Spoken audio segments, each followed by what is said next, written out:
Hello. Yes, you You are are audible. audible. Yes, Am you I are audible? audible to us. Oh, okay. Thank you. Sir, you are audible.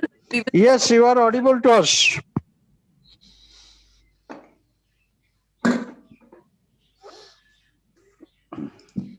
Sir, now we can start, Sir, sir. I think, shall I start? yeah, you start. Just 1 second. I will let me. Huh. Gayatri, you can unmute and start. You can unmute Gayatri. Am I audible? Yeah, now audible. You can start. Okay. Good afternoon, everyone. I welcome you all on behalf of the Department of Modern Indian Languages and Literary Studies, University of Delhi. Our department cordially invites you to participate in the second part of the national webinar on multidisciplinary approaches to folk life, challenges and perspective. Myself, I'm Gayatri, moderator of this 8th session.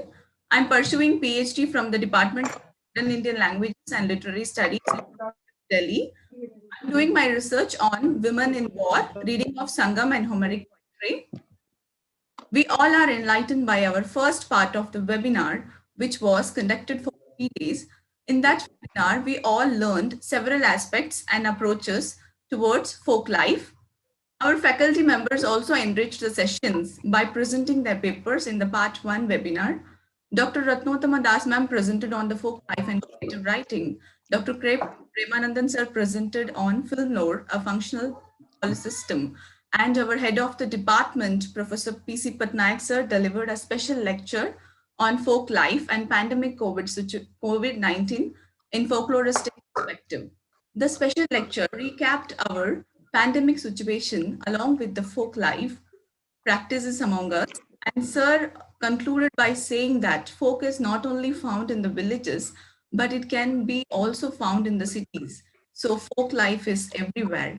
In our webinar, the technical part is the most important thing, which was fully and efficiently taken care by Dr. Venkatramaya sir. And our participants also kept their mic in the mute mode, making any disturbance. So the part 1 webinar success study goes to each and every one of us. Okay, without any delay, we our 8th session. I quickly wanted to share the instruction for the paper and the participants.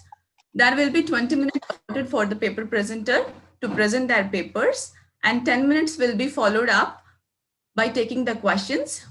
Due to the time constraints, there will be no any direct interaction with the paper presenter. So the participant can only put their questions, observations, feedbacks in the chat box only. And I also request the participants to keep their mic in the mute mode. Now I welcome our first presenter of the 8th session, Ms. Neha Nelson. She will be presenting on Defied Vengeance, Analyzing Indian Horror from Folklore to Folk Life. I welcome you, Ms. Neha Nelson. Before presenting your, please introduce yourself. Ms. Neha Nelson, over to you. Good afternoon, all. Am I audible? Yes, you are audible. Please introduce yourself before presenting your paper. Good afternoon, all. I'm Neha Nelson. I'm doing my post-graduation in Giridipam Institute of Advanced Learning in Kerala. My paper, The Defied Vengeance. In my paper, I analyze Indian horror folklore and its reflection in the lives of people with reference to the movies Stree and Hellaro.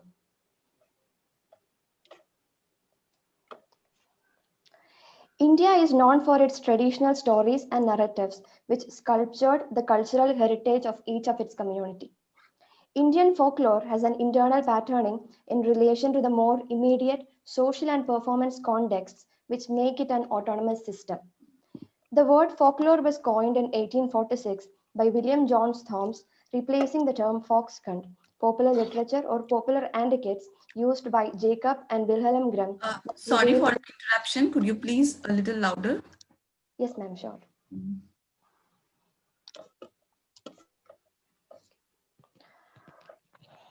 The term gained popularity, signifying the lore floating among various ethnic groups since ancient times. Apart from the term folk, referring backward, illiterate, and uncivilized peasant community, it is any homogeneous pack tied together by physical and emotional bonds.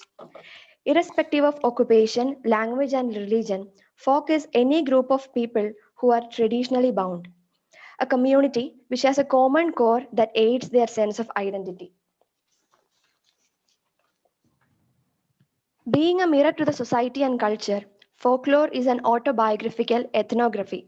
It is an invaluable reflection of a particular culture's conditions and values. The various fields of folklore and folklife are oral folklore and social folklife. The oral folklore or folk literature consists of folk poems, prose narratives, proverbs, riddles, and folk language. Myths, legends, and folk tales have been accepted as three basic forms of prose narrative tradition. Being an extension of mythology, legends are traditional narratives depicting humans as heroes. Most of the legends are associated with the divine and miraculous activities that are believed to be true and focuses on religious belief, natural and cultural surroundings such as hills, valleys, forests, wetlands, lakes, rivers, fields, stones, old trees, graveyards, chapels, churches, and other objects. The people who inherit this tradition share their narratives, beliefs, and customs with the younger generations, newcomers, and visitors. A.K. Ramanujan was the noted folklorist to analyze folklore from Indian context. His theoretical and aesthetic contributions span several disciplinary areas. He advocated context sensitivity of Indian folklore and classic poetry. The horror stories prevailing in Indian popular culture and literature puts forward the legends of Bhoot, Churel, Yakshi, Rakshas, and many more. These legends contribute a habitual chunk to both ancient and modern texts. A Bhoot or Bhuda is a paranormal creature whose existence is defined by the term Bhuda, meaning past and being, as it is the ghost of a deceased person which is restless and perturbed due to some factors connected to its past life. The Churel or Chudel, a legendary creature particularly popular in India, Bangladesh, and Pakistan, is described as the ghost of an unpurified living thing. The legends of Chudel is supposed to be originated in Persia as the ghost of women who died with grossly unsatisfied desires. She is also called tree spirit and is described extremely ugly and hideous, who appears as beautiful women to lure men and either kills them or sucks up their life force or virility, turning them into old men. They are beautiful damsels with the fragrance of the pala tree. They roam around in the night time and prey on lost people by approaching them and asking them for favors. Rakshas are another category of legendary figures, which denotes the spirits of women who had unnatural deaths. They haunted the people and place which caused their disease, avenging their death. The horror folklores and the portrayal of women goddesses prevailing in Indian folk life unravel the catastrophic afflictions faced by women since immemorial. The ghost lore, once transmitted from grandmothers to grandchildren, transpires to be a backlash against the suppression of their voices. Alan Duns considered folklore as an invaluable reflection. According to him, folklore serves as a socially sanctioned outlet for suppressed wishes and anxieties. Just like any other folklore, these horror stories too were passed from generations to generations orally and appears to be originated from the grossly unsatisfied desires of women in the society. The horror folklore reflects their impulse to make the world that once they feared fear them. The legendary figures of these folklore are portrayed as voices who questions the injustice they faced in their lives. The witch characters are always portrayed beyond the patriarchy and are inclusive in every aspect, resembling the recounted desires to oppose the suppressions of the society. The vengeance of our foremothers resembles in many Indians' folk life. The impact of powerfully aroused voices could still be witnessed around us.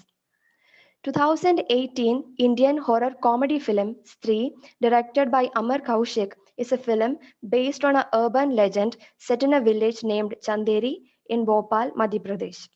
Vicky, played by Rajkumar Rao, is the finest tailor in Chanderi, where the superstitious residents paint their walls with Ostri Kal Ana to avoid the preying eyes of a female ghost who lurks only 4 nights every year in search of men.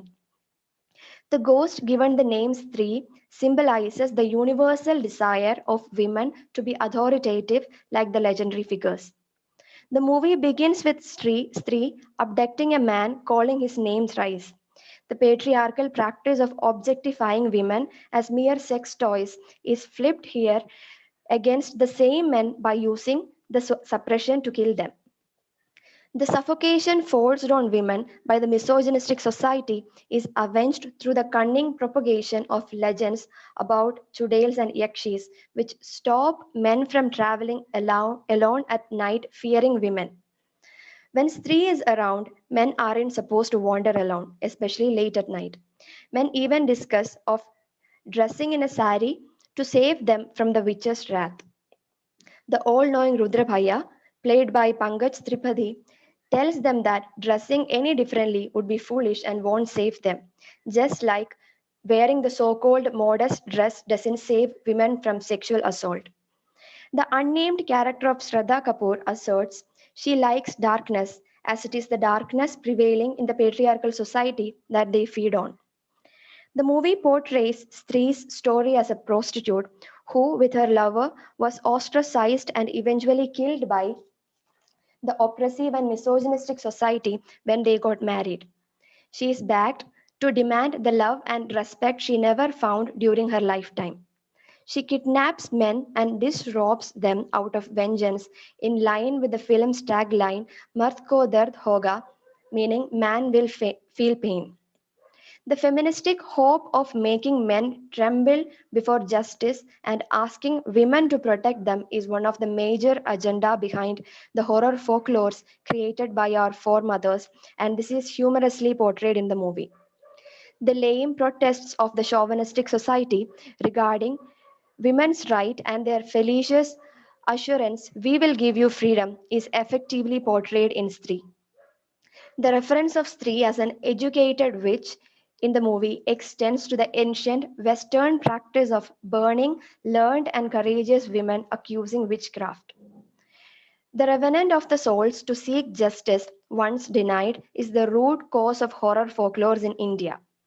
The narrators, through their stories, asked the society to treat women with love and respect, creating fear in those who didn't. It is this realization of Vicky in the movie that frees the captives of Stree in the movie, symbolizing the decision emancipating them from the clutches of patriarchal charm. The film ends with the villagers defying Stree, writing O Stree Raksha Karna, meaning O Stree protect us, just like every Chudel and Yakshis in India are finally treated. The assertion of character in the movie that women are not usually like this point toward the practice of the patriarchal society to keep them subjugated to seize them from empowerment. The tradition prevailed in paganism to worship the undefeatable natural phenomena is repeated here through creating and satisfying women goddesses when people understood once women are powerful, they cannot be defeated. The unnamed character of Shraddha Kapoor stealing the powers of Stree in the end of the movie symbolizes every woman's desire to be powerful and emancipated like the legendary Chudales. The fear of men in enraged, ambitious women led to the deification of these Yakshis, which made them preach to them for their protection and prosperity. Hellaro, 2019 Indian Gujarati period film, co-written and directed by Abhishek Shah, portrays this apotheosis of the bloodthirsty women forged by the traditional feminists. Hellaro draws its central conflict from a Kutch folktale about subjugated women meeting a drummer in secret and dancing to their heart's content. The movie subtly portrays the contradiction in the act of men worshipping several goddesses while subjugating and harassing the women in their houses. They bow in front of their goddesses and offer their garbhas and prayers to her to bless them with rain. The common practice of humans to impress and satisfy gods and goddesses who reside in their altar to provide the devotees' needs is extended towards the treatment of women. Females who are apothecized for their maternity are locked inside the four walls, being provided with necessities to satisfy men in return. The realization of women getting emancipated and empowered through education stops men from giving them education, as it would make them question the suppression they face. Arjun in the movie asking Manjari, quote, I have heard educated girls somehow grow wings and some grow horns too. What have you grown? And warning her, no matter what you have grown, cut them off. If I cut them, it will hurt more. This portrays men's fear of women being a threat to them. The association of well behaved, suffered women to angels and goddesses, and those who stand upright, courageous as demons and witches, symbolize the evil side of patriarchy to suppress women and at the same time their terror in ferocious goddesses like Kali. The manipulative attitude of patriarchy to remain superior could be witnessed in the movie through the villagers assigning a man as their priest who take decisions biased against women. They prohibit women from dancing, doing embroidery, and business, claiming it is like selling themselves in the market and hence it is a sin. They forbid women from liberation, faking it as the goddess's wish. The movie criticizes the patriarchal practice of forcing women to starve in the name of fasting while they do garba for the goddess's blessing and smirks at their agendas as foolishness, just like the men in the movie considered the cannon in the village as a divine signal. The women who finally listens to their soul breaks out of their walls and chains, dancing in front of the men, revealing the power of women as it rains suddenly, and they realizing they won't die of thirst anymore. Folktales are the most potent means of transmitting customs, beliefs, values, and attitudes of a particular culture, community, or society. People of a given community use them contextually and convey critically and persuasively particular aspects of society like behavioral pattern, values, norms, mores, etc. Folklore provides socially sanctioned forms of behavior in which a person may do what can't be done in real life. Folklore strategically upsets power relations and functions successfully as an outlet without cultivating conscious awareness of it being used. Folklore is a collective fantasy, and as fantasy, it depends upon the symbolic system of a given culture. The vengeance of our foremothers resembles in many Indians' folk life. Women providing prosperity now when they were once locked inside four walls, and now luring men to quench their sexual thirst for burning them once with their lovers. Thank you.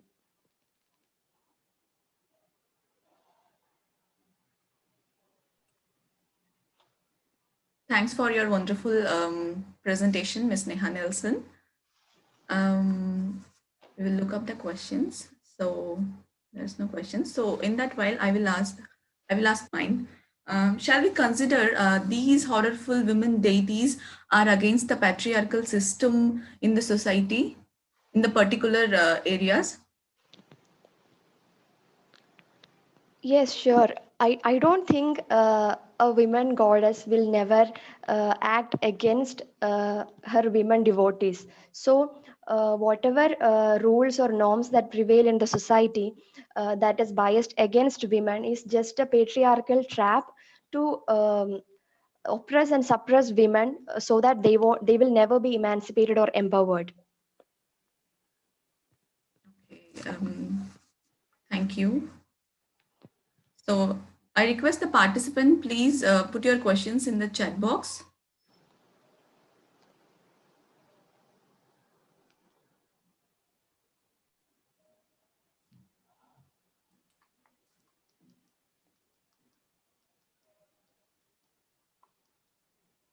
I think there's no any questions. Thanks for your wonderful presentation, Ms. Neha Nelson, and keeping up the timing. Yeah. Thank you. There Thank is you. one question. So we'll take. Question is from Ankita Gupta. She is asking, do you think that the practice of viewing women in a dichotomy as a goddesses or as a chudel prevents the humanization of women?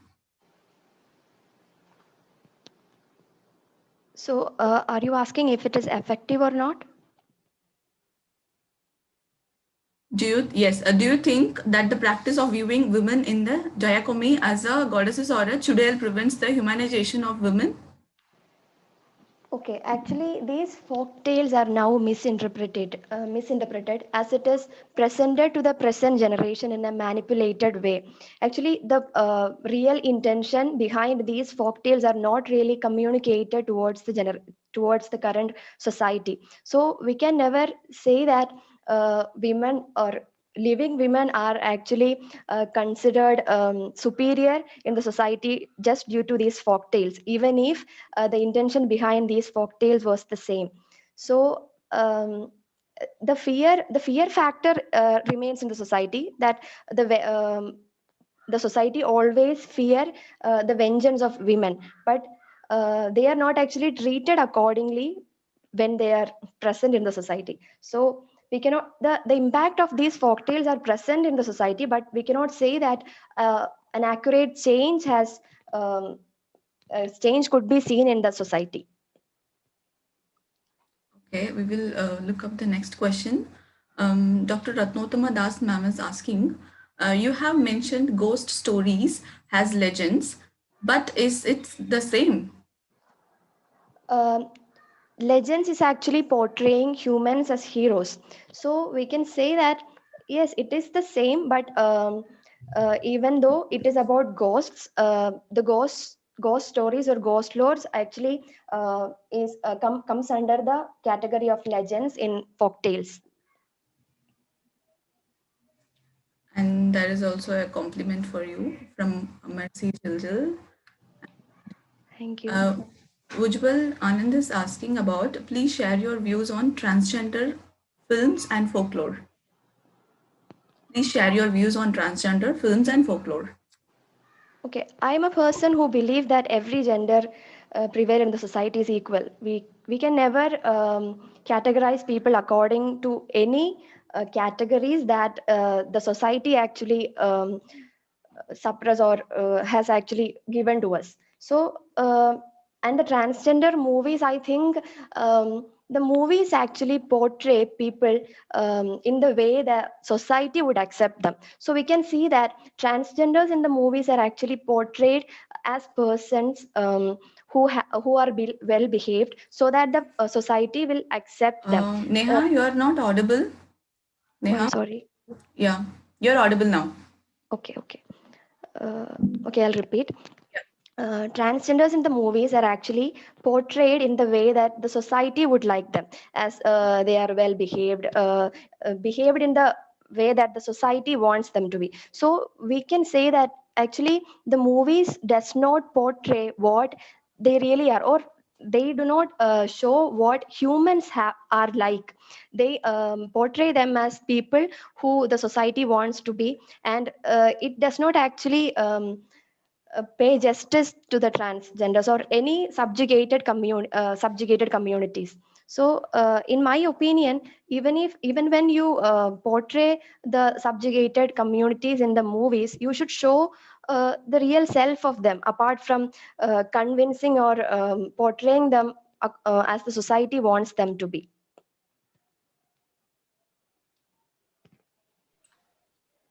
Thanks, Neha. Thank you. Okay, thanks for your wonderful presentation, and the discussion is also very interesting.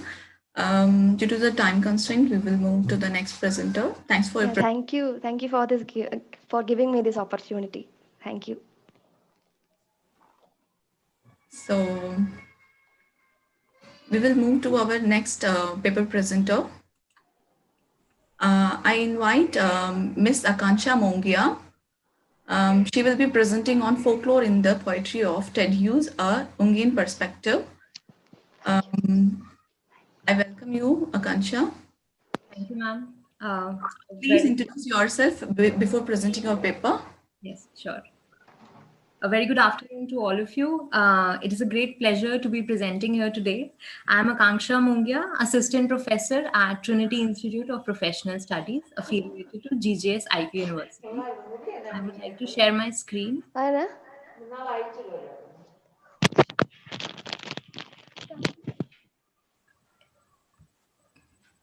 I hope it is visible. Yes, it is visible and you're also audible. Okay. So the title of my paper. Akansha, please unmute yourself. Am I audible? Yes, you're. Folklore in the poetry of Ted Hughes, a Jungian perspective. The 20th century witnessed vast devastation on the physical and spiritual level caused by the world wars, due to which the belief in the institutionalized Christian religion was deeply shaken. Many modern writers turned to myths and pagan symbols, which they believed could lend a sense of order in the chaos of the post war period. Modern writers heavily rely on folklore, cultural allusions, and myths to add a deeper meaning to their work. One of the significant writers of the later 20th century is Ted Hughes, whose use of folklore and mythical motifs lend a distinctive voice to his work.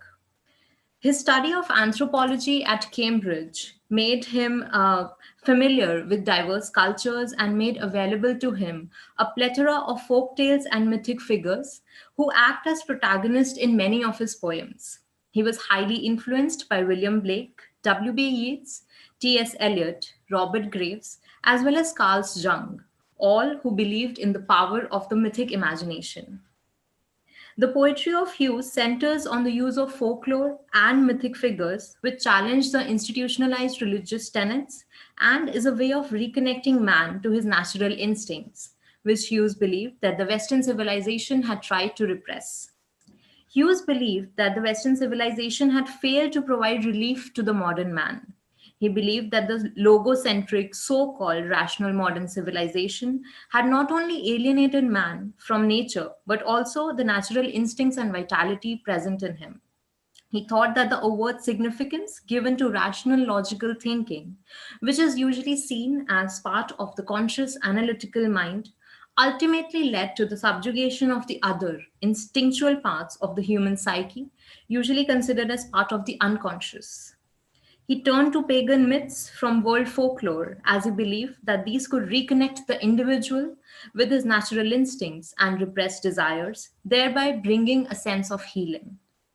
In this context, Hughes's belief can be compared with those of Jung, who proposed the concept of the collective unconscious, which he describes as, I quote, the deepest layer of the psyche containing the experiences, fears, memories, and all cognitive perceptions shared by all human beings on earth, unquote.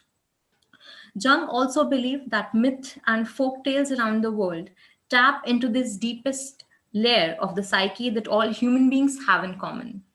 Jung, in the archetypes and the collective unconscious states, I quote, myths are original revelations of the preconscious psyche, involuntary statements about unconscious psychic happenings, unquote. Jung believed that all the mythical figures spring from the unconscious, which the modern civilization had tried to repress. This is in conjunction with Hughes's belief in the power of mythology as providing a pathway to the inner repressed aspects of the individual self, as is evident in many of his poems, which depict vitality, violence, and death as natural aspects of life. Hughes also uses mythical creatures from world folklore in his works such as The Life and Songs of Crow, Godette, and Cave Birds. In The Life and Songs of Crow, Hughes creates his own folk mythological narrative with Crow as the main protagonist. Crows eat carrion and can be seen over scenes of death and devastation. Thus, in many cultures, Crow is associated with death, the underworld, or as a figure prophesying ill happenings. The most significant image of crow in various folk narratives is that of a trickster. This is a significant image in Native American folklore, wherein one of the stories feature crow as a bird sent by Jesus to observe the first people and report their state to him.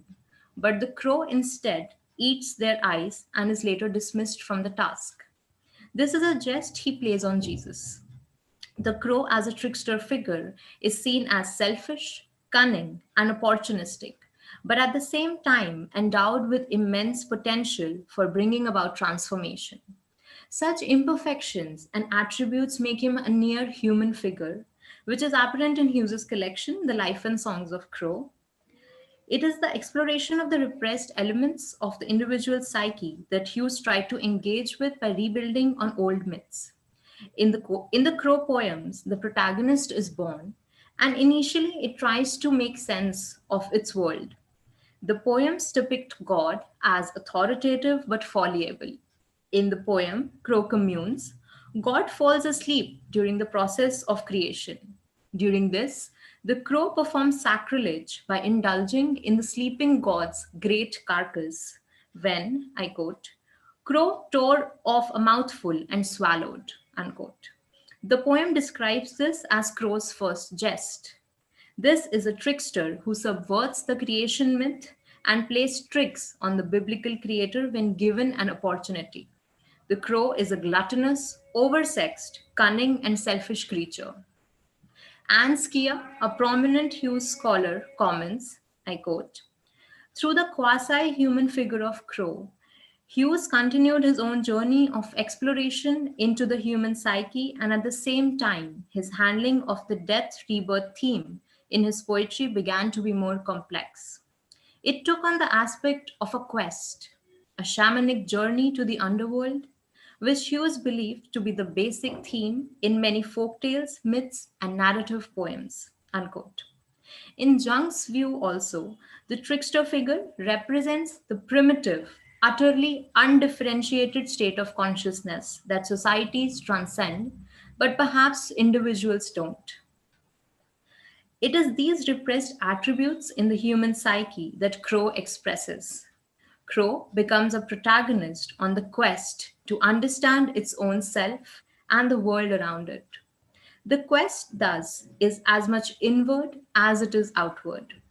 Hughes exploits the quest myth as an expression of the human predicament. As Levi Strauss and many others have pointed out, Crow is a mediative figure between the moral ideals of people and their naked instincts. The poems depict the revelry of Crow in violence, power-seeking, and offensive actions, but also showcase his fall, thereby affirming the ethical standards of a community. Thus, the readers experience both the moralizing folktale as well as the expression of excessive primitive energy and instincts. It is through such a character that the poem tries to bridge the gap between the conscious and the unconscious aspects of the individual psyche. Another significant myth found throughout Hughes's work is the myth of the goddess. The archetype of the feminine is significantly popular in Jung's works as well. Jung believed that archetypes take birth from the collective unconscious and are universal symbols or images that are carried through time immemorial in the human psyche. His view of the split in personality between the female aspect, which he called anima, and the male aspect animus, became widely popular. The female aspect is portrayed across cultures in varied forms, such as the powerful goddess of the earth or the underworld, the nourishing mother, the fertile aspect of nature, etc. The mythic figure of the divine feminine is a prominent figure in some of Hughes's work as well. Hughes's goddess is not a benevolent figure and rather demands sacrifice and complete surrender. This is visible in one of his most significant poems, Godette. In the poem, Reverend Lumb, the protagonist, is replaced by a changeling who copulates with all the women of the parish so that a messiah can be born. In the prologue, Lumb encounters a woman whose body is lying in wolf skins and she is badly wounded. In the episodic narrative, Lum encounters this figure again when he finds himself on a plain where the men lie dead and women of the parish are buried in the mud up to their necks. There is only one woman who he thinks he can free, the same woman from the prologue. But as he tries to get her out, her embrace tightens stronger, as if a powerful spring trap bit into his resistance. He braces to free himself. Her stitched face grins into his face, and his spine cracks. Suddenly, he is afraid. Hughes's goddess is multifaceted and demands complete surrender. Krishnendu Das Gupta also draws a comparison of Hugh's goddess with the Indian goddess Kali. Kali in Indian mythology is seen as a destroyer of evil and an aspect of the goddess Parvati. She is portrayed as wearing a garland of skulls and standing atop her consort Shiva. Gupta states that the image of goddess Kali displayed her two aspects simultaneously, the terrible and the benign. Her forearms exhibited the symbols of her universal power, the upper left hand brandishing a bloody saber, the lower gripping by the hair a severed human head. The upper right was lifted in the fear not gesture, the lower extended in a bestowal of boons. As a necklace, she wore a garland of human heads. Her kilt was a girdle of human arms. Her long tongue was out to lick blood. She was cosmic power, the totality of the universe, the harmonization of all the pairs of opposites, combining wonderfully the terror of absolute destruction with an impersonal yet motherly assurance. Kali is portrayed as standing atop her consort Shiva. The idea of complete surrender on part of the male protagonist to the goddess is evident in Hughes's poem Godette as well, where Lum has to surrender his ego in order to be one with the divine feminine figure. Terry Gifford and Neil Roberts grouped together Hughes's works, Crow, Godette, and Cave Birds, as mythic narratives that test the character's hubris, which requires the loss of the ego, sometimes represented by dismemberment, and an eventual marriage of a humbled self with nature, symbolized by a female creator. This is enacted towards the end in Godette, when Lum is shot dead and he realizes that his death is to convert him to mud from which plants grow. A sense of surrender is evident in the epilogue, which was inspired by the simple, direct, and surrendering tone of Vakanas in the book Speaking of Shiva. In the Vakanas, the devotee considers the divine as their husband or wife and seeks a spiritual union. The epilogue also invokes a similar yearning for a union with the goddess through complete surrender. Thus, the repressed aspects of an individual psyche and the primitive instinctual energies are expressed in Hughes's work, which are in conjunction with some of the theories propounded by Jung. His works delve into the depiction of signs, symbols, and figures which fit into Jung's views of universal archetypes. There are significant aspects of Jung's theories that can be found in Hughes's poetry, since both believed in the exploration of the unconscious aspects of the psyche. They both also believe that folktales and mythic narratives become a medium through which universal archetypal elements emerge, which are an expression of the repressed aspects of the individual psyche. Thus, folklore and mythology can lend a sense of harmony and wholeness, thereby bringing about healing, which in Hughes's belief is the major responsibility of a poet. Thank you.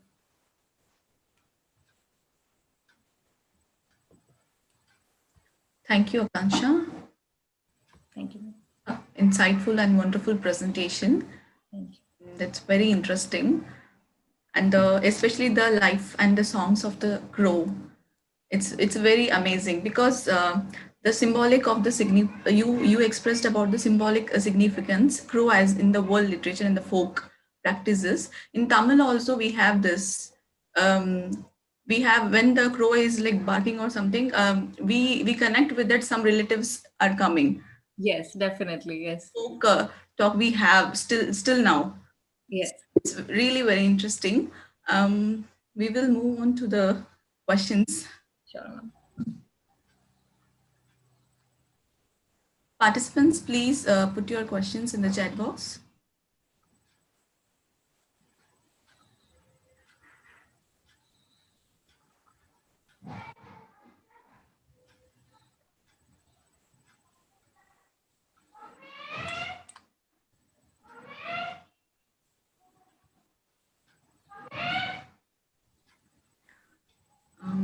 There is an observation and there's a comment. Take Mullah Venkat sir says that in Telugu also crow symbol for relatives. Okay, sir. And Ujjwal Anand, he's asking about, can you please explain about the concept of collective unconscious in Indian folklore?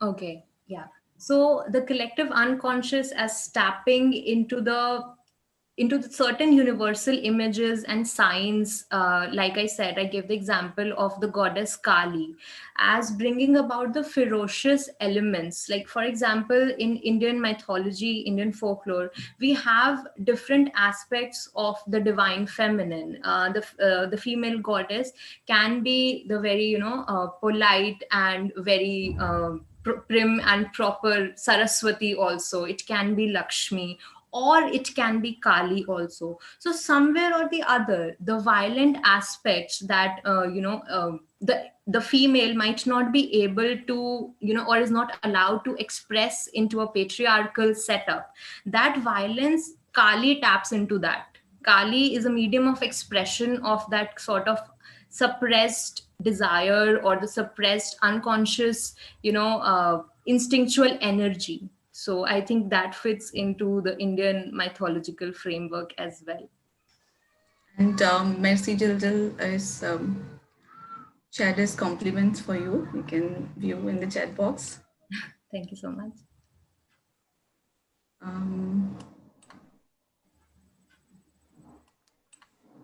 So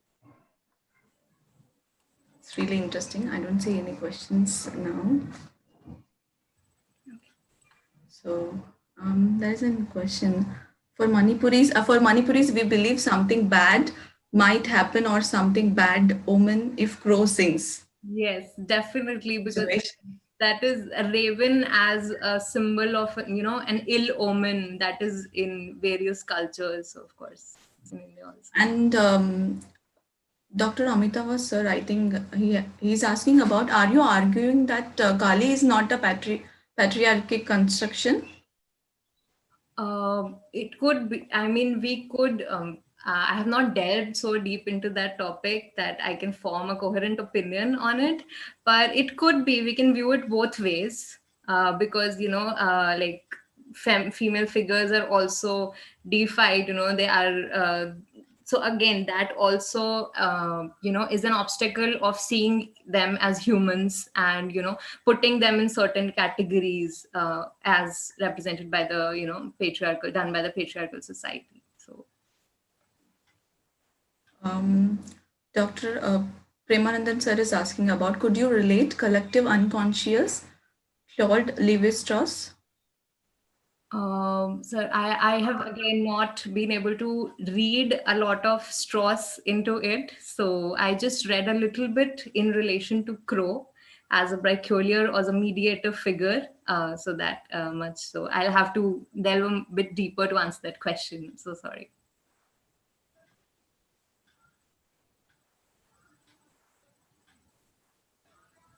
Ruchi Rana is asking about, could you elaborate on distinction between gods and goddesses perceived in the Sanskrit and folk tradition?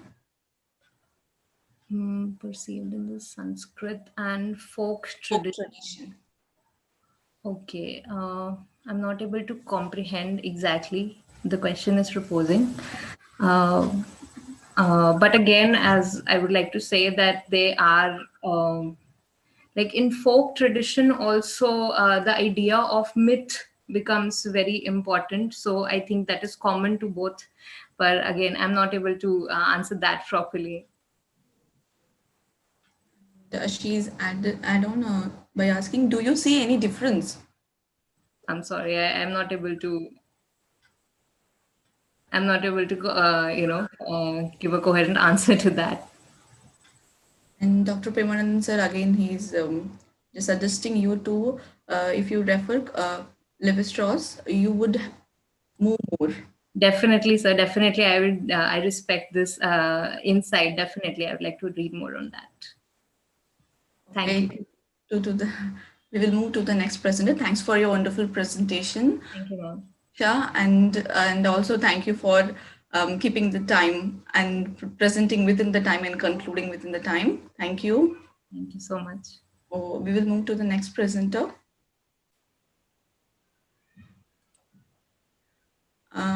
Now I welcome Dr. Sudeep Kumar, presenting on folk literature and social history, reading Chakma folk literature. I welcome you, Dr. Sudeep Kumar. Thank you, ma'am. Please, sir, introduce yourself before presenting your paper. Okay, thank you. Thank you, ma'am. Myself, Dr. Sudeep Kumar. I'm working as assistant professor at Department of English and Foreign Languages, Central University of Haryana, Mahendragarh. For today's topic, my topic is folk life. Professor, the organizers, they have suggested Professor P.C. Patnaik ji that I should keep my title as folk life and social history, reading Chakma folk literature. So as per his suggestions, I have changed it to folk life and social history, and like you can say that one.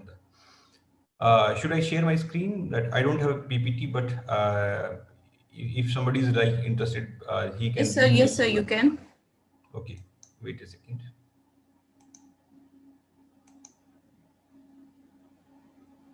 Is it visible? Yes, sir. It is visible, but. Okay. Should I start then? Yes, sir. You can start. Okay, thank you. See, folk life and social history. Can you make it a full screen? Little bigger one. From my side, I think this is the biggest screen. I think. Okay, sir. Okay. Carry on. 1 second. Let me further. Yes, this is the biggest size. Okay, sir. No problem. Carry on. Okay. See, folk life and social history, reading Chakma folk literature. I have divided this paper into perhaps into 4 parts. First part is that how folk literature, generally that we consider only as oral literature, can help you to read the social and cultural past of any community. Then second part is that who are these people, Chakma community, what was the political context behind it. Third is that what are the popular modes within folk life of that community, what kind of folk literature they have, and finally see what is the benefit if we like revive their culture and how we can invest this time and energy into this you can say folk literature. So that will be my plan, and let me start now. See, it's a general prejudice that oral culture or oral literature, see, it was like back in 1970s that oral literature is not of much help. And on the other hand, written culture or written like literature can be great help to read about the past of any community. And then by 1980s, when new historicism and cultural materialism came into existence, then it was established difference between oral and written culture. And secondly, then this oral culture can be a great help to not only recover, but to establish the social, cultural, and even economic past of certain communities. So with this kind of theory, I have tried to document this paper. See, in this context, I would like to read a famous thinker, B. Kenanen. He writes in this highlighted part in his article, Literature, History, and Literary History. You can say literature would constitute a bibliographical account that might be practically useful not only to those who are interested in our literature, but also to those who may hereafter be engaged in historical inquiries. It would serve to throw some light from a new of view on our social history, and lastly, it would preserve the memory and give some notion of the achievement of men whose name could scarcely be expected to survive their generation. See, this is very important. We need to see that, see, this effect onset of capitalism and the mixing of like the center and these peripheral like cultural areas. Chakma community is on the verge of losing their native culture. They are like day and day, they have been mingled with, they have been brought to the mainstream, or like they have lost their like native culture. So in this way, if we can like preserve their folk culture, if we write down their folk culture, if we somehow like their culture, it can help them to like even maintain or retain their memory, collective memory. And in this way, they can even maintain their memory and their identity. In the same context, I would like to add one thing that, see, if I shift to the that why this kind of crisis of identity, why this kind of like identity consciousness or identity politics on the part of Chakma people, it was the like onslaught on the part of Bangladeshi army, that they started some like military people when they were there in like this one Chitgaon hill tract area, and then they had to move from there. They moved to like northeastern states of India, especially Arunachal Pradesh and Tripura, and now they have settled over there. So between their situation and you can say the situation of Rohingyas. It's a different story that Rohingyas is a very popular case, and people like so many case studies are there, but nobody talks about like Chakma people. But the situation is almost the same. See this, so this Chakma community, they face this military threat from like Bangladesh. They shifted to India and some even like Myanmar also and all these areas. But still, they are like stateless people. They are homeless people, and when they face it, Bengali people, then some of the educated people in their community, they thought that yes, they should document their oral literature, they should document their folk songs, their other like folk culture, and so that their identity can be maintained as a singular identity. So the perhaps singular most reason that why they have started on this like documentation process. I would like to like read some parts here. K. Debulma and Sudhir Jacob write in their book, The in Tripura, quote, the militarization, the repression by the Bangladeshi army forced 10 of the thousands of Chakmas to seek political refuge abroad from the mid-90s. The majority have been living in the refugee camps in Tripura up to 1998, but the Chakma diaspora spread to other Indian states and well beyond South Asia. Regarding the rise of native identity movement, this is very important. Among Chakmas, William Van Scandal and Eric J. George have documented in their book Identity Politics in Central Asia and the Muslim World that the repression in the hands of Bengali people that shaped the consciousness of new generation of Chakma people.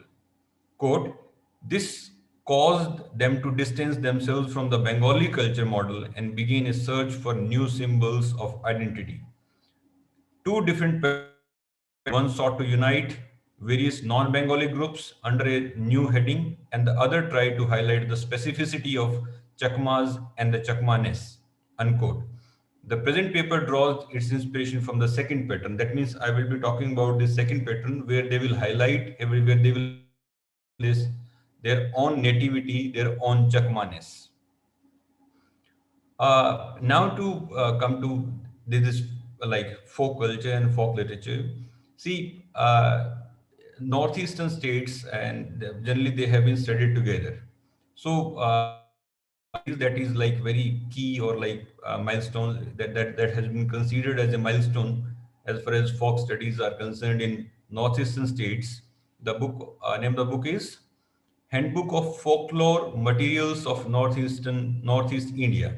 It was by Datta and N.C. Sharma and P.C. Das.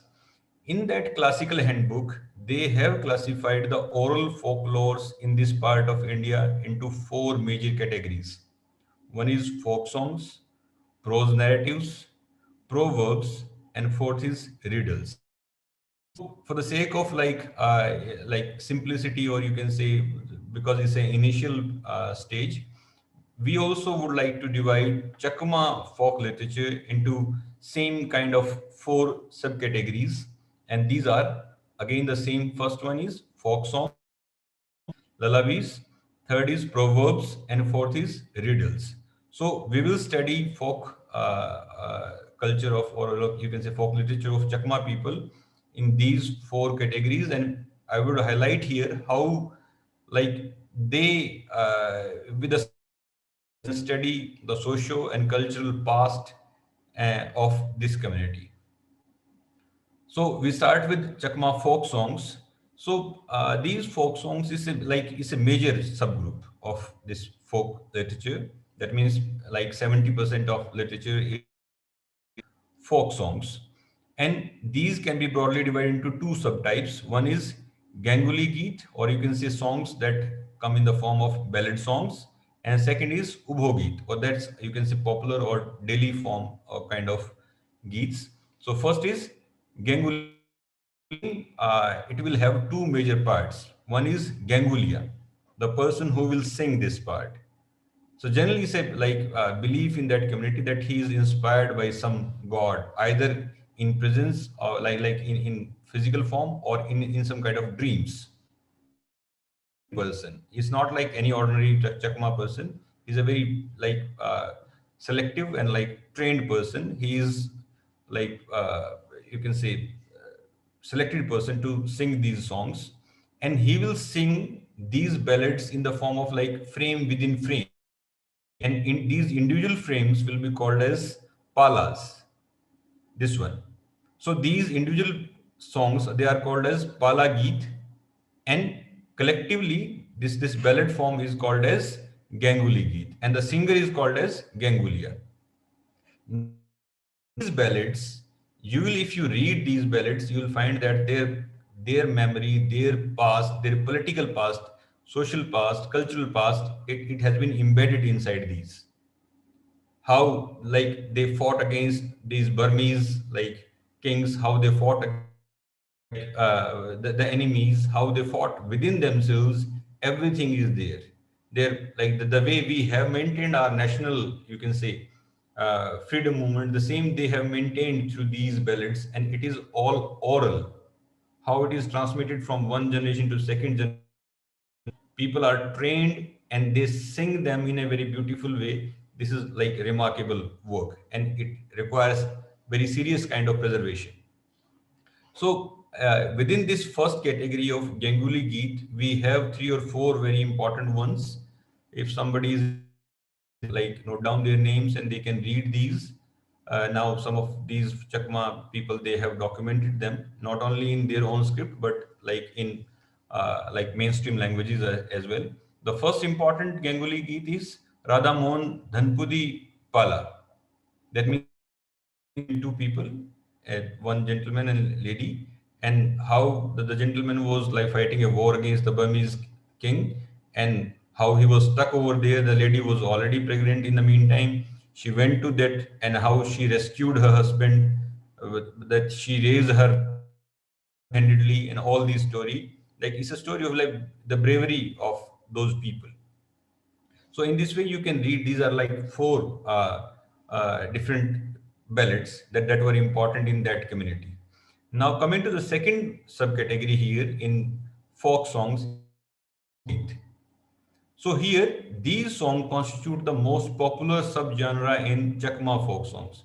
They may be important from cultural perspective, but these are important from like present perspective. These are very popular. As part of oral literature, they have been composed for. They basically represent the daily life experiences of Chakma community and somewhere target their universal emotions and feelings. So in this way, that's why they are popular part. This is a popular face of that culture and these kind of things. See, initially when Chakma folk songs they were performed, generally they were not accompanied by traditional dance forms and musical instruments. But with the passage of time, these things were added into that. And in this way, they become more and more popular and more effective with the passage of time. Now, you can say subcategory in Chakma folk literature, that is lullabies and rhymes. That how they respond to the collective emotional depository of that community. So lullabies they indicate an emotional intention of infants' undivided attention. The most important purpose of lullabies is that these are used as a sleep aid for infants. It correlates the children's world with emotional and imaginational intent. The typical song starts with a rhythmic decided to impress the child with a melodious tune. See, it's very important here once again that it on the surface it appears that this is pure melody and it helps the child to go for a sound sleep. But you will see that right from the beginning they have been the stories of the bravery, the story of the what they have attained in the past. So in this way, they have been made familiar with their cultural past with the help of these lullabies and these kind of things. And in the same lullabies and these more subcategory, we call it in their oral literature chara, rhyme. It survives on the collective memory and the tradition of narration. With the passage of time, the content of rhyme is never lost. Rhyme is one of the earliest branches of oral folk literature that portrays the thought and imagination of with a significant place in folk literature. Rhyme is centered on the children world that builds up the collage of thoughts, feelings, and imaginations. Basically, these rhymes relate the children world with the nature and the daily life experiences of these people.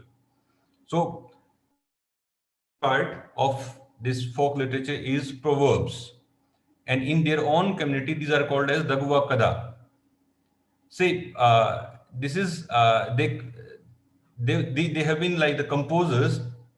They were called as the Gwakada, and these were the wise people forecast about seasons and weathers.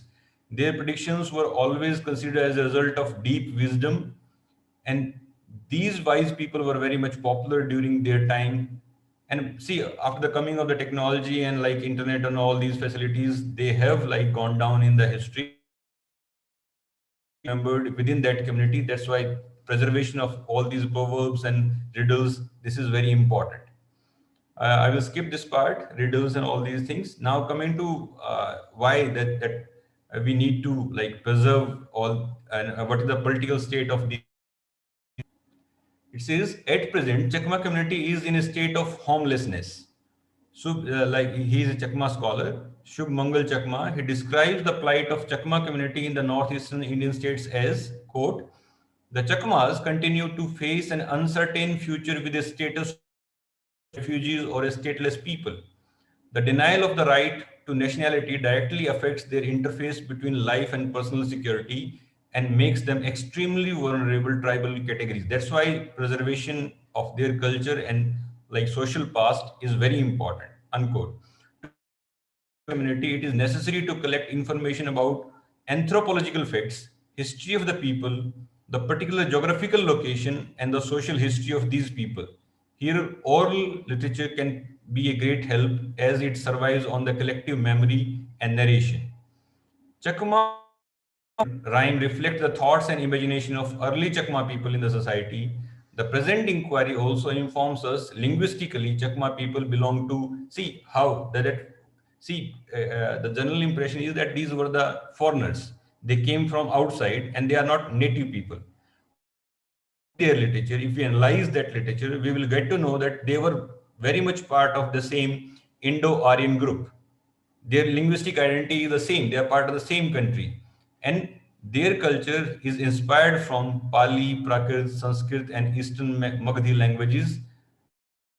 Chakma dialects, they also bear some similarities with Bengali and Nagamese, and perhaps it is possible that at some point of time, Chakma languages has deviated from sub dialects of Bengali language. So that means they are very much part of Indian fabric, and they the help of their like the analysis of their oral and folk culture. Thank you. Thank you very much.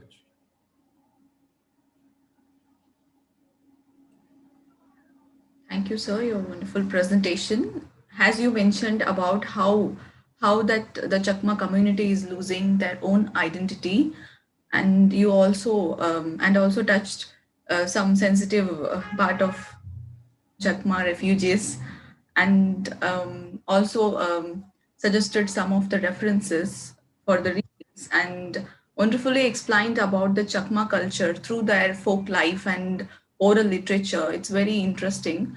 So thanks for your presentation. We will Welcome. move on to the questions. Please.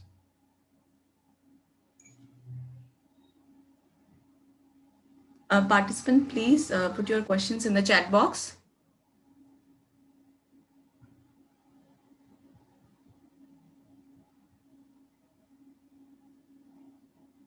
So in that while, can you explain about the women? What was the women role in the Chakma rhythms? Like when you talked about the Chara rhythms, what was the contribution of the women? Because in the lullabies you talked about that women thing, but what about the Yes. Chara? Okay, let me answer. See, women, they have a great role in this, like in the preservation of this folk culture. I told you this lullaby and all these things that was performed by like women, generally women. Within even like folk songs, that was the like major part of folk literature. You will find that generally this happened in the form of like couples. In my presentation, I told you that these are the four major ballads. You will find that these are basically the story of two like couples, men and woman. Suppose man was fighting a war against that like some external force, and he was captured. So in the meantime, it's not a lady like she broke down. No, she took care of like every responsibility, and later on she prepared like her son, and in this way they regained what was lost in that battle.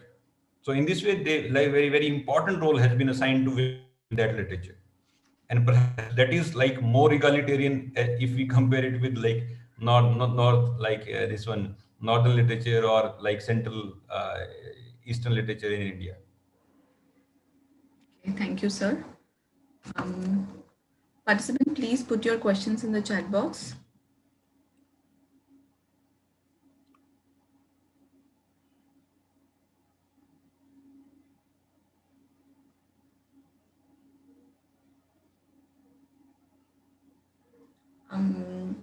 Participants are sharing compliments for your presentation, sir. You can have a look in the chat box.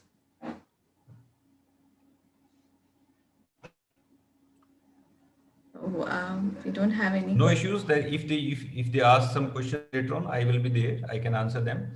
You can, in the meantime, you can start the next presentation. There's no issue in that. Okay, sir. Thank you for your wonderful presentation, sir. Thank We you. will move on to the next presenter. Thank you. Thank you.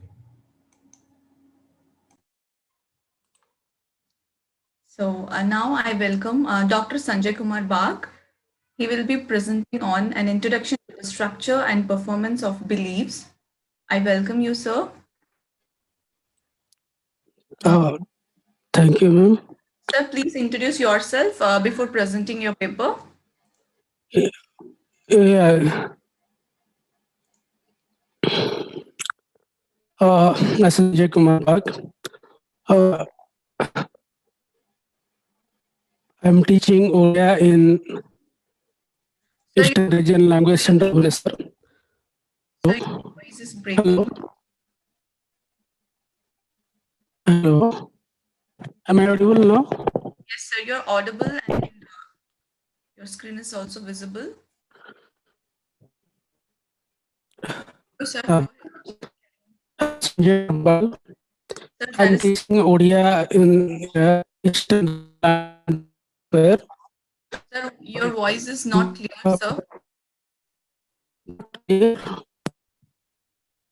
Now? Sir, your voice is not clear.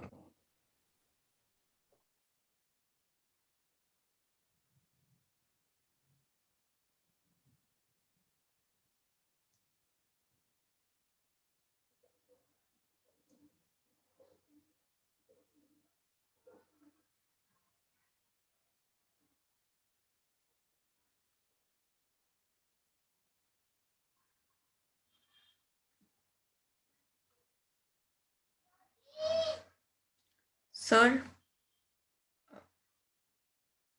Sir, please unmute yourself.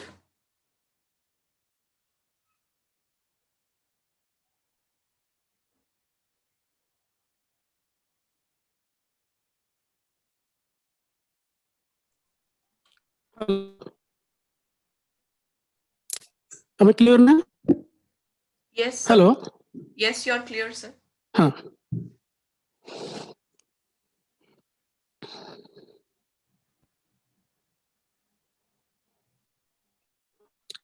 I'm Sanjay Kumar Bhai from Eastern Regional Language Center, Bhubaneswar. I'm teaching here Odia. I've done my PhD from Delhi University. Topic of my paper is structure and performance of belief, an introduction.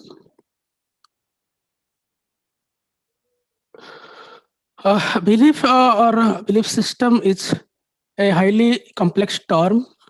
A philosopher, psychologist, political scientist, and anthropologist to use the term in a different sense.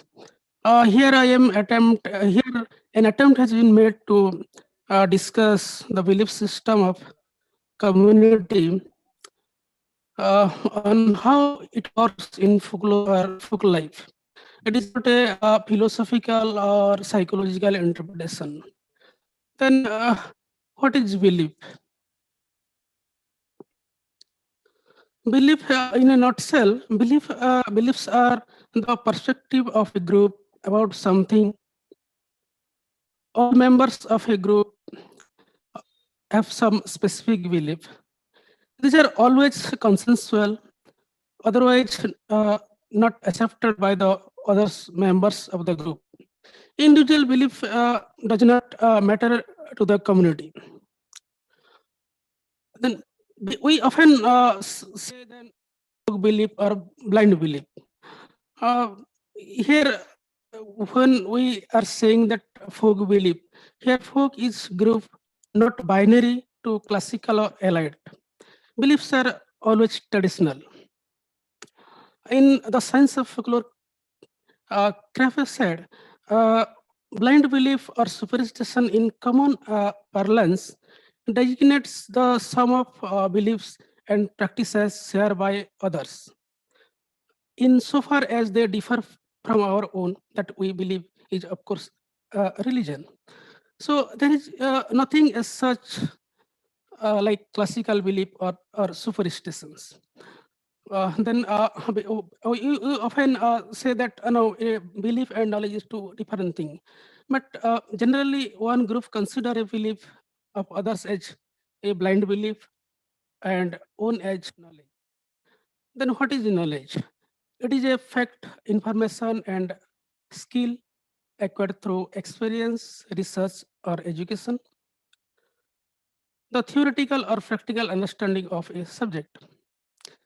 See, one may say taking allopathic medicine prescribed by a physician for malaria is knowledge or science, and taking jadi-buti or non-standardized Ayurvedic for the same is a belief, or we can say it is a blind belief. But for the perspective of, from the perspective of intersectionality, the background, source of availability, and exposures are important. If the person is far away from health facilities and believing this means that the individual's belief is not blind. It is only the information. Sorry for the interruption. Sir, sorry for the interruption. Are you presenting your screen, sir? Are you presenting your screen? Yeah. Because it is not visible. It is not shared. No, sir, it is Not visible. No, sir. Please present your screen if you wanted to present, because it is not visible. Now it is visual. 1 second. Yes, sir, it's visible. Hello, ma'am. Visible now, sir. Yes, it is visible. Yeah. But from the perspective of intersectionality, the background source of availability and the exposures are important. If the person is far away from health facilities and believing this means that the individual's belief is not blind. It is only the information he has or what he knows.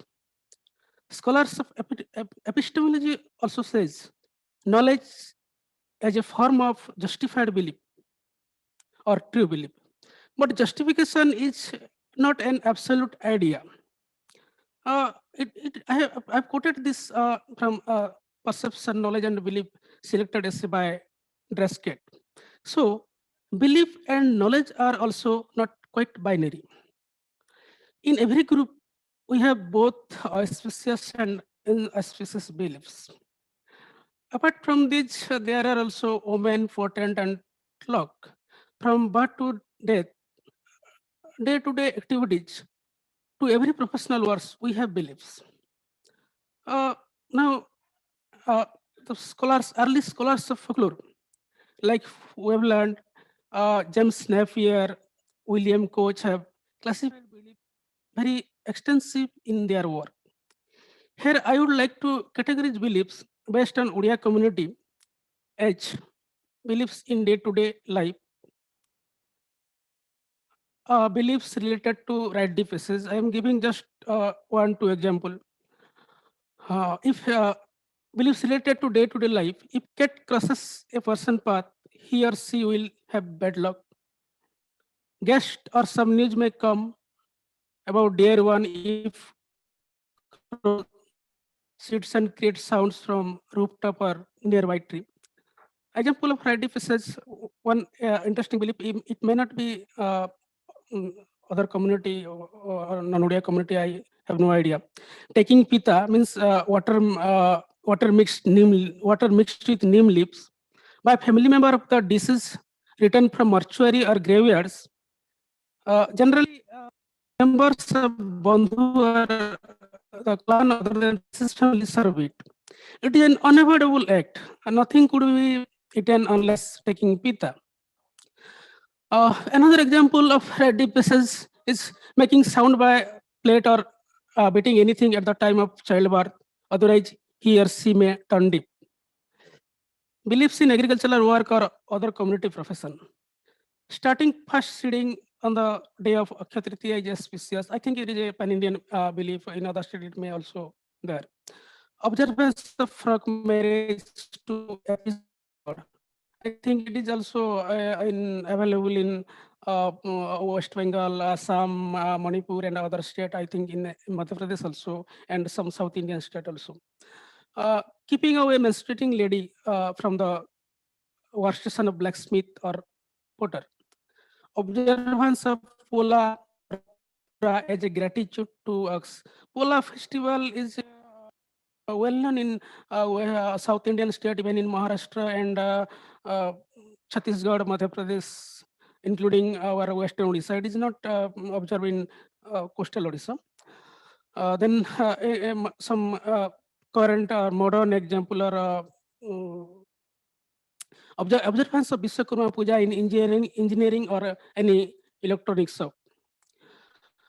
Fourth category is cosmic and supernatural beliefs. Seeing the second new moon is auspicious. Restriction of women to see the solar or lunar eclipse. Beliefs on astrology, almanac, numerology, tarot card, palm reading, etc. Beliefs on ghost and spirit. There's next category is religious belief and belief on all the religious activities are a product of our beliefs only. So worshipping God, goddesses for specific well-being, believing in every life, and last one is very interesting example. It is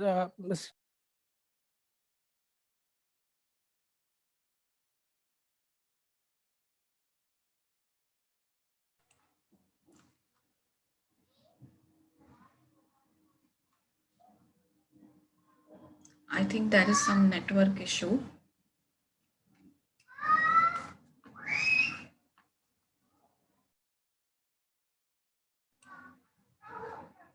Sir, please unmute yourself.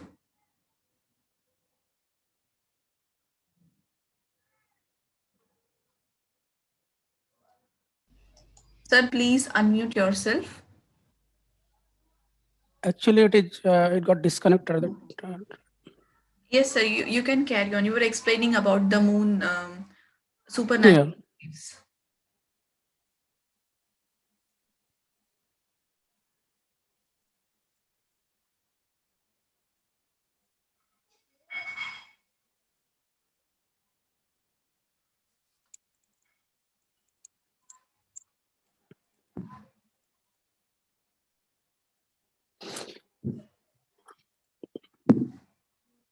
Super. Yeah.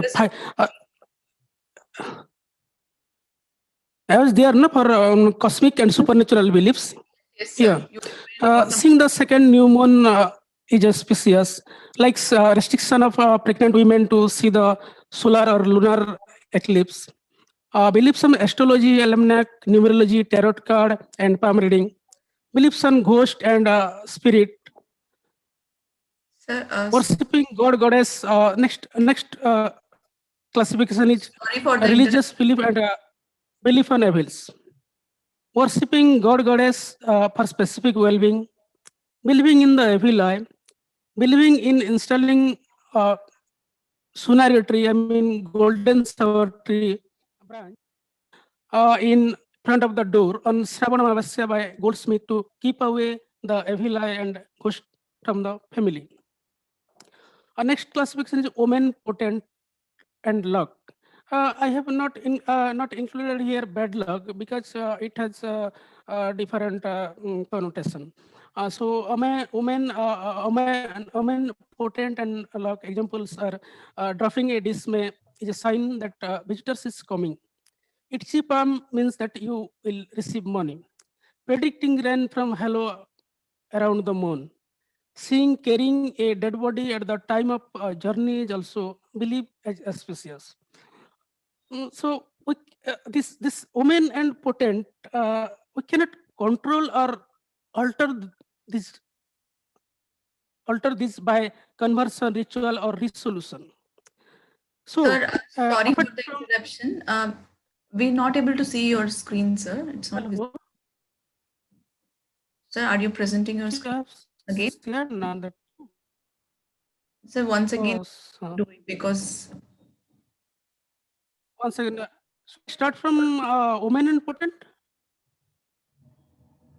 Yes, sir. Go ahead. So carry on, please. Yeah. From omen and potent. Yeah. Yes. So we cannot control or alter this omen and potent by conversion ritual or any other resolution. So apart from this, our classification, belief could be classified structurally as linear and non-linear beliefs or control or non-control beliefs. This control and non-control concept is not by me, it is by Patrick Mullen. He has mentioned this in Encyclopedia of Folklore. Belief are different forms of belief. In our society, there are variety of beliefs. It may be an act or erupt from something. Some beliefs are related with our religious practices or right rituals. Many of us have experienced that often we try to avoid believing some beliefs. We have not our we may have not aware about that, but our family members and friends may insist us to do so. Sometimes there is no such concept of particular belief system. Still, we start believing on that. For example, purchasing gold on Dhanteras and believing it auspicious was not in the Odia tradition some decades back. Odia folk have acquired it from others, particularly I think from North India. What we can emergence of belief or invented beliefs. So, based on these, the various forms of beliefs can be categorized. Beliefs may be an act or doing. It may be some happenings. beliefs as rites rituals. It may be a pronouncement, or last one is acquired beliefs or invented beliefs. See, we often construct beliefs from many natural act or doing. For example, from caw sound, we interpret different ideas. Some news or guest may come. Making diagram to play tiger and goat by charcoal on the floor of a house is also an act, but it is restricted by family members believing that it may be a reason for a bad luck. It may be some happenings. For example, the crossing in our path, sneezing, dropping oil, it's all are the occasional incidents, happenings. But we create and enforce different beliefs from these. Beliefs as rituals. I have already said that all right rituals are emerged from our beliefs only. And I have already example cited. It may be a pronouncement. Rano देवा और क्रिया करिबा जो हिंदी में कसम खाना जो कहते हैं, the word giving is the belief that erupts from a pronouncement. Similarly, certain people's admiration is also seen as dangerous and follows a conversion ritual to undoing death or to resolve that. Last one is acquired form of beliefs. Apart from purchasing gold, Dhanteras, worshipping Santosima, and keeping laughing Buddha at home for well-being are example of acquired beliefs where Odia folk are concerned. Some decades ago, Santosima, worshipping Santosima started, I think, after 1971 or 2, when Gulshan Kumar made the movie Jai Santosima. It spread from the UP or the mainstream movie. Then structure of beliefs. Here I'm not discussing in the point of view of structuralism. Here I am just discussing about the performance sequence of the belief system. The whole belief systems are a sequence of eruption, activation, contradiction, indication, and resolution or conversion, restriction, and observance of right rituals. First, occasion, context, or the eruption. Context is the source of belief system. For example, cross sound and a crossing cat, our path are all the context or occasion for the concerned belief erupts. Context may not create a belief in us if it is not activated. The activation is always triggered by our tradition, or someone has to be activated. Reminded the same to us, otherwise it will be a general act and won't be a context. It will not create context or belief within us. If there is activation, then there is also an activator in all belief system. In this case, cat crossing the road, the occasion or act of the cat itself is the activator of belief. If I don't believe on this, then the person who is reminding me the tradition is the activator in that context.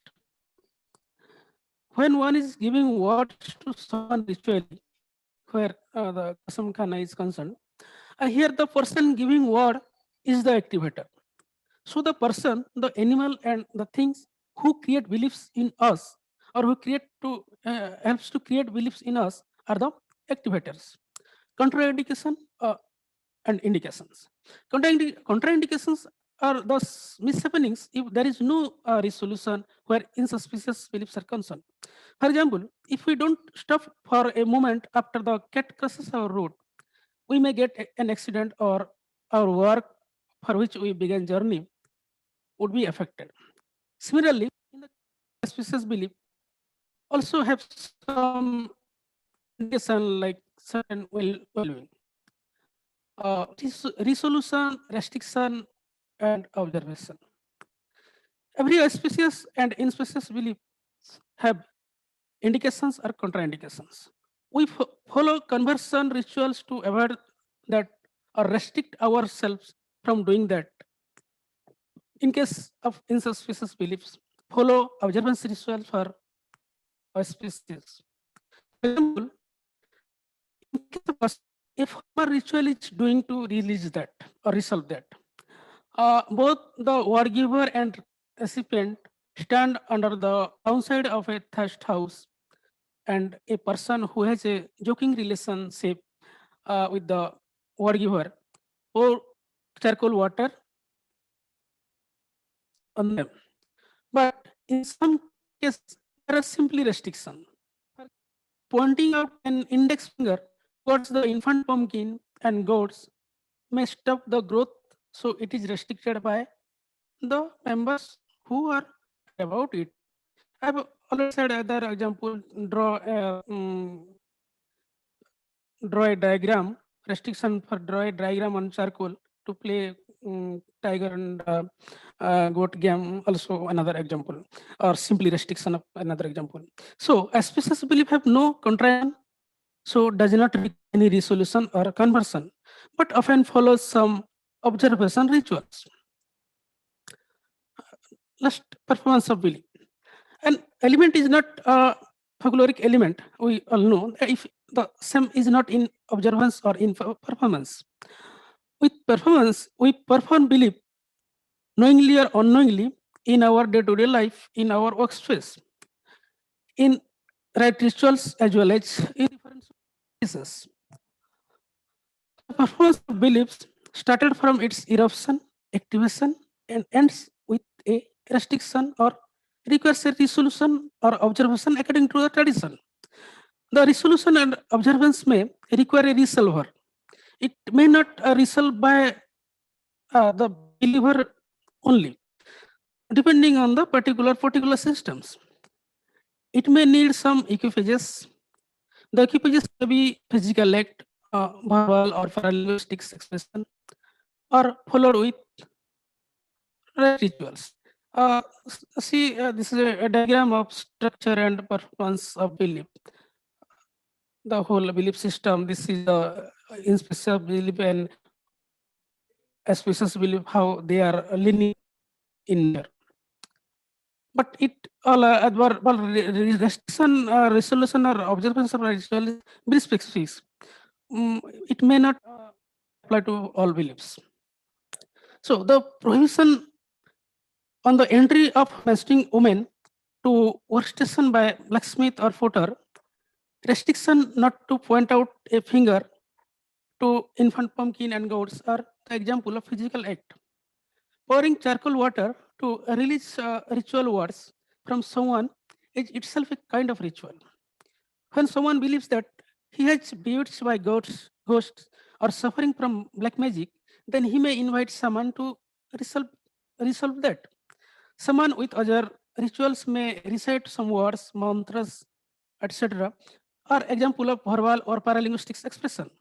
Similarly, in case of auspicious beliefs, some special performer may be required or observance with other equipages. Whatever the belief, whether it is auspicious and inauspicious, it is a traditional way of life. These are involved in the daily exchange, commitment to community life, mutual acceptance, and social cultural regularity. We cannot ignore them or ignore their studies. Thank you, ma'am. Thank you, sir. Thank you for Thank you for your wonderful presentation. I think this belief system is practiced all over in India in different perspective, but like crossing the cat over the path and crows sound, and these all I could relate with like my normal life styles. Like I think in each and every family, it could be like practiced or listened somewhere. Like, and you also mentioned about the activation and the activator in this perspective. Like you mentioned about the restriction for the pregnant women to see the solar or lunar eclipse. I think this is also like this is also we can put as in Indian context, because all of our um, everybody is listening. Those the pregnant lady mostly listening these kind of system, Yeah. and I think these beliefs and restrictions moreover put on the women's head. What about the men in this context? Like how we can relate with these things? I believe that this belief system may could affect the pregnant women mentally. So what is your view on this, sir? Yeah. I could not get you. Sir, like you mentioned about the restriction for pregnant women to see the solar or lunar eclipse, the as a belief thing. So Yeah. that this could also, this belief system can affect a little psychologically for women, the pregnant women. What is your view on this, sir? No. It may not affect. It is only tradition. We Yeah, it's follow a tradition. tradition. If we could not follow, no one can force the right deep passage. Often we bound to follow that, and other tradition are not bound. We may avoid that. It depends on situation or our immediate environment. Okay, sir, we will move on to the questions. I think there is lots of questions here. Ankita Gupta is asking, what could you please share the work cited related to belief about menstruation? As my PhD research work is on menstruation, I will be extremely grateful.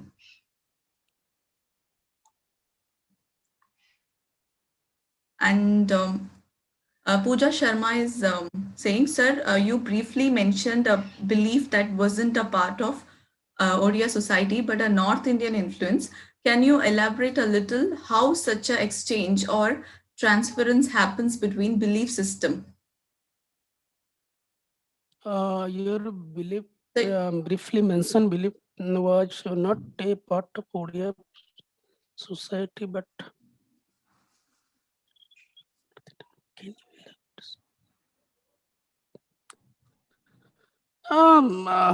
we we acquired belief from our environment, not from our community only or our seniors only. And I think this Dhanteras is a product of or emergence from social media. Yeah, we Odia community learn it from television or social media, and we also learn from social media or follow social media. We practice even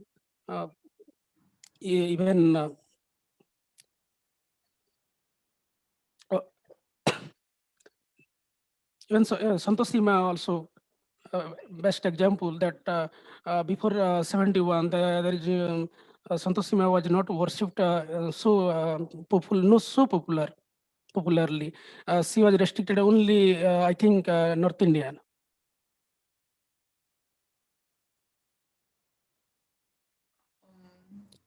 so Ankita Gupta, again, she raised one question. Sir, you mentioned that this one belief related to mentoring women in this one community of Odisha, but Raja Prabha is also celebrated in Odisha.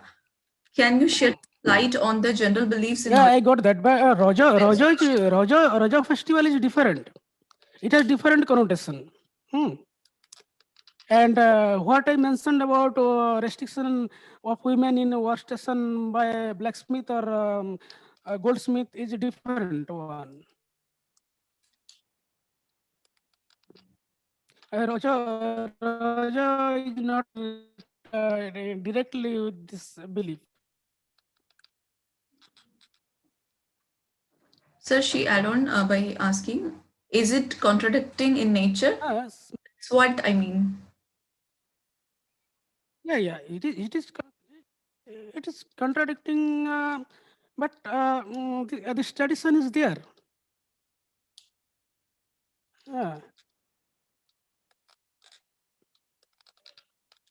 So he cannot ignore the fact.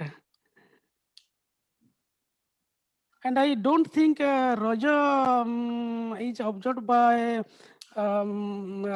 menstruating lady. Actually, I cannot confirm that.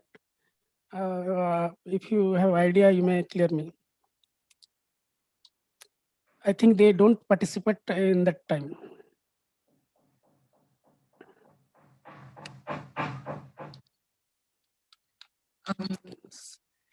Akshay is asking, can you shed some more light on belief versus knowledge? People cite logic to justify their knowledge, like use of homeopathy or Ayurveda, and then it becomes a part of a belief. Can you shed some light?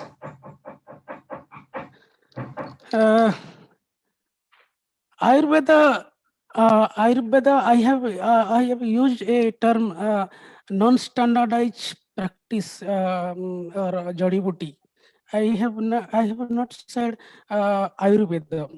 Ayurveda is a kind of research outcome of research. Our traditional medicine system. That is a different thing. I have said about the non-standardized practice. Or one may say, you asked belief and belief versus knowledge. Already so many scholars have written on this. Knowledge and belief not binary at all.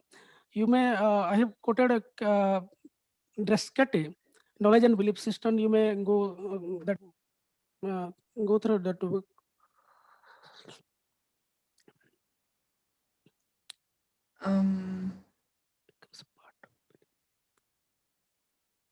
Okay, our research scholar Ankita Gupta again, she added on. Raja is a festival of menstrual goddesses. That's why I asked. She added on this. And Dr. Odisha, we think that this. He's asking about, is there any peculiar folk belief in the regions of Odisha? Is there any peculiar folk belief in the regions of Odisha? What type of peculiarity you are asking? So it's mentioned. Rajagopal sir is asking, is there any peculiar folk beliefs in the regions of Odisha? Like yes, sir. What type of peculiarity? I could not get you.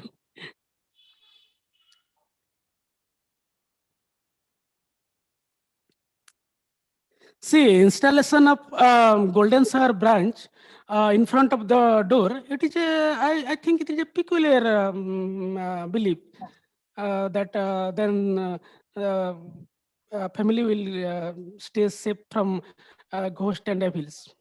I don't think this type of belief we can found in other state. Maybe, but I don't think. I think it is typically tribal. He's asking belief. about some unique or different folk belief. Yeah. Sir, I guess sir may be asking about the different and unique folk belief in the regions of Odisha.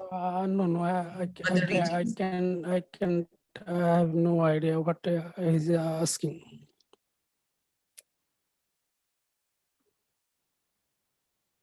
Okay, participant can put their questions in the chat box.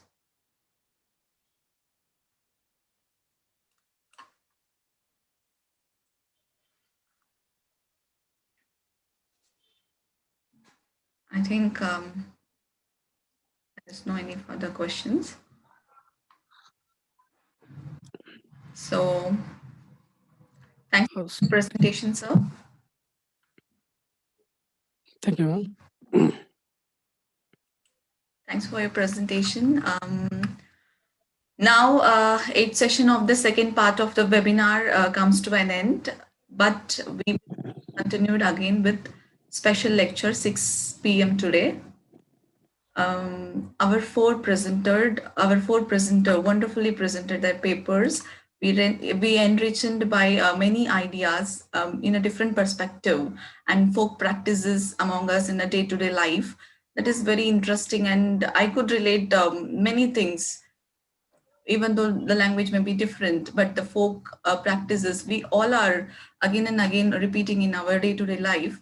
And that's really, really very interesting. I thank our four presenter for presenting their presentation in a wonderful way. Thank you all. So again, I want to make an announcement about our lecture series. 8th session come to an end, but we will be continued again with the special lecture at 6 p.m. today. Professor Kailash C. Baral will deliver a special lecture on critical humanities and folk culture. So, so meet you again at 6 p.m. sharply. I would like to thank all our paper presenters, faculty members, participants, and coordinators for your participation. Thank you so much. So over to you, Venkat sir. Shall we